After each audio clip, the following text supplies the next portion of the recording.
Hi everyone and welcome back to another video. So if you want to track visitors, page views, traffic sources, and user behavior on your Lovable website, connecting it to Google Analytics is the correct move in 2026.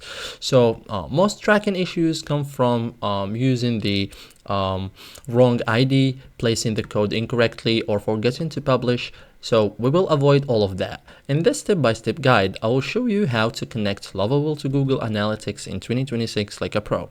So there are some common Google Analytics setup problems, like Analytics shows 0 users or works in preview but not live, used old UA tracking ID, script added but not firing, desktop tracks, mobile doesn't. So create a GA4 property in Google Analytics. So Lovable uses GA4. Only go to Google Analytics, click admin. So you have to have a account here, create a new property, choose web, and then enter your website URL, finish setup. Okay, so copy your GA4 measurement ID, go to admin, go to data streams and web, copy the measurement ID. It starts with G and then tones of numbers. You will need this in Lovable. Okay, so add Google Analytics inside Lovable. So go to project side. Okay, so